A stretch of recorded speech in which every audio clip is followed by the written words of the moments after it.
안녕하십니까? 부동산과 사업에 전력을 다하면서 노후를 준비하고 있는 공장장입니다. 전 요즘 과거 투자한 부동산들에 대한 모니터링을 꾸준히 하고 있는데요. 나름 열심히 준비했다고 해도 시장 상황에 따라서 불안한 마음은 항상 있는 것 같습니다. 오늘은 남양주 법원에 아파트 경매 입찰을 위해 갔었습니다. 오랜만에 지인이 아파트를 입찰하려고 해서 같이 조사하고 갔었는데요. 거기서 아주 놀라운 상황을 보았습니다. 제가 입찰을 했던 기억 중에 최고 많은 사람들을 보았습니다. 아파트 1회 이상 유찰된 건이 약 13건 정도에 있었는데요. 그 중에서 보시는 바와 같이 건의 경우에는 낙찰가율 98.81%에 입찰차 수가 무려 34명이나 입찰을 하는 그런 거를 볼 수가 있었습니다. 아파트 1회 이상 유찰된 건이 약 13건 정도에 20명 정도씩 입찰을 했고, 이것만 260명이었으니 대단한 것을 보게 되었죠. 궁금하시면 2월 13일자 낙찰 현황에 입찰자 수를 보시면 알 것 같습니다. 제가 생각하기에 지금은 경매의 최고의 시기라고 생각합니다. 지금 그 2월 13일 의정부 지방법원의 남양주 지원의 아파트 물건수 13건에 대한 현황을 보시게 되면 이와 같이 전체가 다 매각된 것을 확인할 수 있습니다. 매각. 변경 빼고 전부 다 매각 되었습니다. 그래서 제가 이것이 어느 정도 입찰된 것인지를 한번 확인을 해보고 싶었어요. 그래서 이것들을 조사를 다 해서 간단히 감정가와 매각가를 기준으로 매각가율을 한번 집계를 해보았습니다. 8억 500부터 쭉 12건이 낙찰이 됐고요. 그거의 합계가 60억 6,800. 매각가는 7억 9,500부터 쭉 되어서 8,500만 원. 그렇게 해서 매각가율은 98.8%부터 쭉 보시다시피 평균 거의 89%를 나타낸 걸 확인할 수 있었습니다. 저는 지금이 경매의 최고의 시기라고 생각합니다. 오늘 아파트 입찰 결과를 보여드렸다시피 낙찰가, 매각가율이 약 89%에 달한다는 것은 아주 대단한 상황이라고 알 수 있고요. 이거는 2020년도 항상 그 부동산 화랑기가 시작할 즈음에 있었던 정설인데요. 3, 4개월 정도 경매가 시세를 앞서간다라고 하는 것이 정설입니다. 그런데 이런 많은 입찰자 수를 보더라도 현재 많은 사람들이 지금이 가격으로서 바닥 즈음이 아닐까 하는 사람들이 참 많다라고 느끼는 것 같습니다. 왜냐하면은요, 여기에 있는 남양주 다산 신도시의 예를 한번 드려볼까 합니다. 오늘 나왔던 다산 이편항 세상 자이 아파트의 시세를 한번 보겠습니다. 단지는 아파트는 이동에서 나왔는데요. 여기에서 쭉 걸어서 가다 보면은 8호선 현재 공사를 하고 있는 구간이 나오게 됩니다. 약 도보로 5분 안 걸릴 것 같다라는 생각이 들거든요. 하여튼 올 24년 6월에 개통 예정인 8호선 별내선 공사가 개통이 되게 되면 5분 내 역세권이 되는 곳이고, 다산에서도 상당히 살기 좋은 아파트임에 틀림없는 아파트였습니다. 그래서 다산 이편한 세상 자이의 시세 실거래가를 보게 되면은요, 113A나 113B나 같은 가격이고요. 대표 평형이 기준으로 보게 되면 과거에 우상향기를 거쳐서 약 그 10억 2천만 원까지 실거래가를 찍고요. 2021년부터 이제 하향기가 되면서 상당히 낮은 거래들이 많이 나온 걸 볼 수가 있습니다. 약 7억 1천만 원까지 떨어졌었다가 현재는 1년 정도가 훨씬 더 지난 시점에는 실거주 위주로 이 거래된 것들을 볼 수가 있고요. 최고 실거래가가 1000에 찍혀 있고, 그 다음에 물건들도 매매를 기준으로 보게 되면은 가격 순으로 본다 하더라도 물론 저층에 안 좋은 물건이 있지만 해당 물건은 상당히 좋은 물건이었고, 이와 같이 호가들을 봤을 때 8억 밑으로는 안 내리고 있는 상당히 힘겨루기가 이루어지고 있다라는 것을 알 수 있습니다.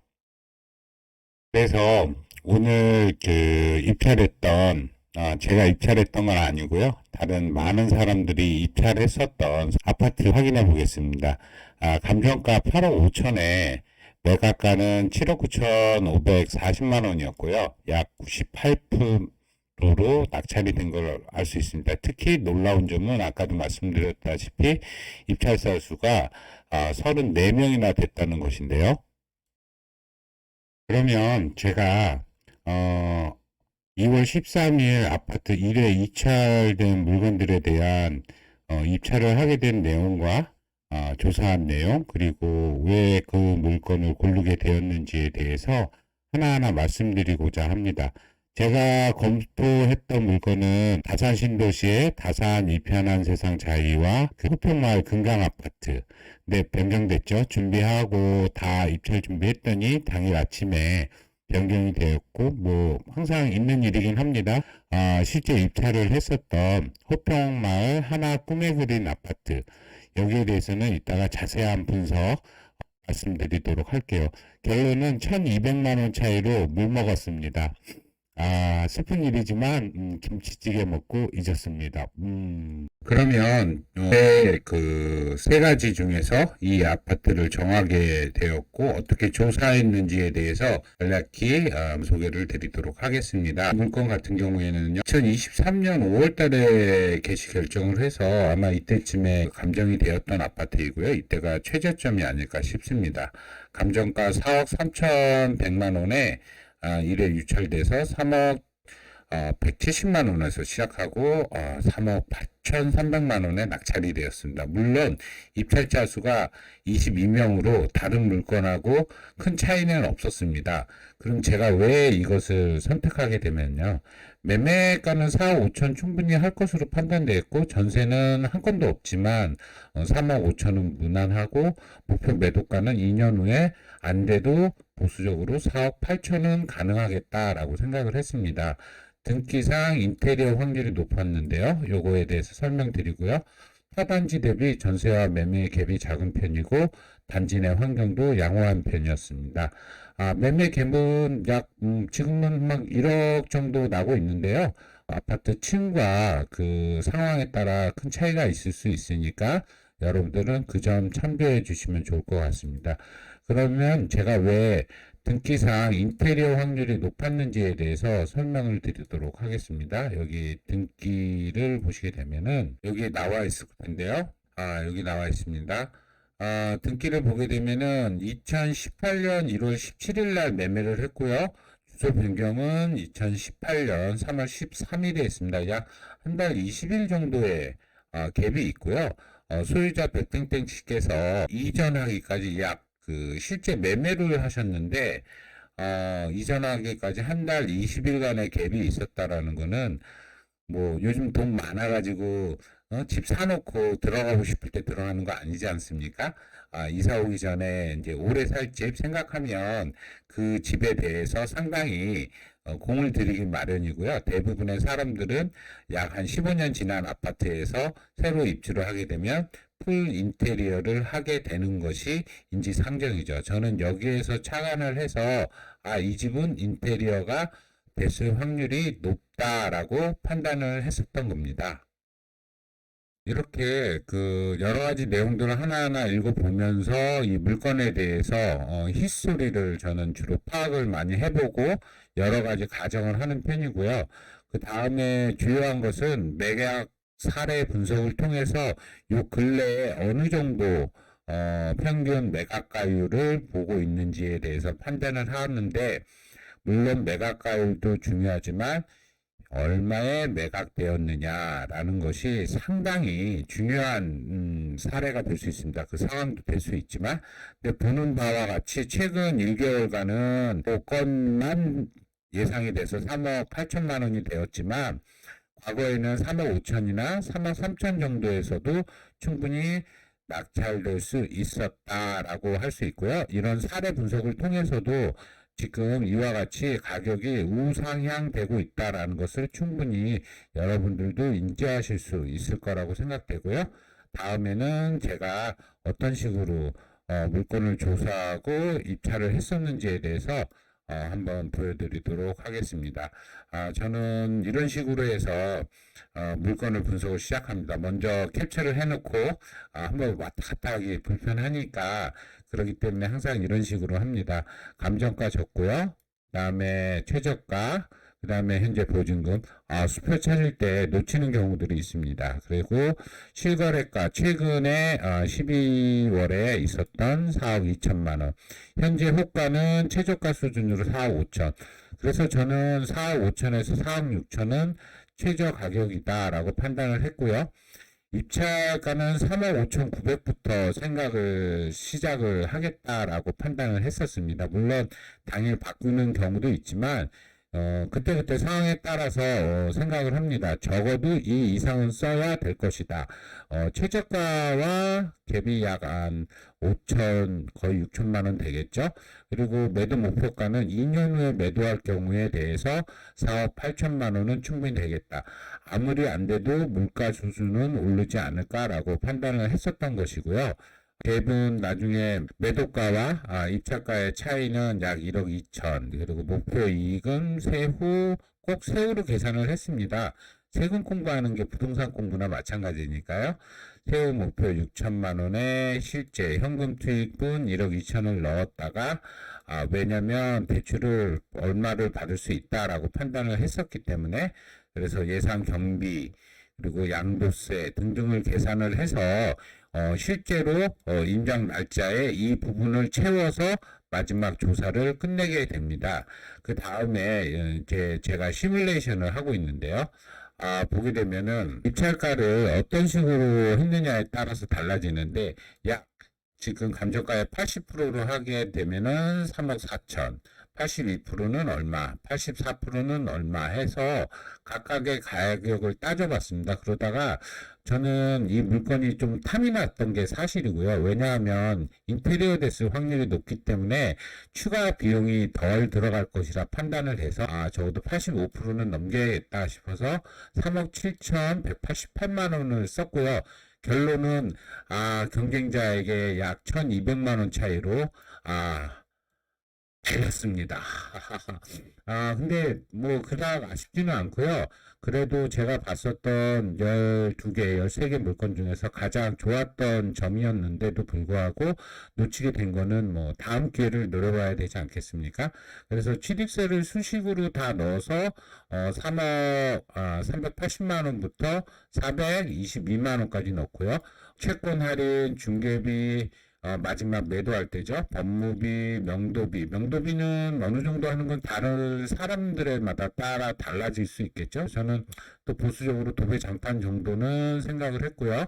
잡비 넣고 이자 3개월 이제 전세 맞출 때까지, 그다음에 중도 상환 수수료 좀 보수적으로 이자율은 6%에 중도 상환 수수료는 1.5% 정도 잡았고요. 요즘은 뭐 1%, 뭐 1.2% 많이 다양하게 있으니까 낙찰 받고 잘 알아보면 될 것 같습니다. 양도세는 1주택자였었기 때문에 2년 후에 일반 과세로 과세 표준에 의해서 계산을 하게 되면은 얼마가 나옵니다. 그래서 그 퍼센테이지를 넣어서 계산을 해봤고요.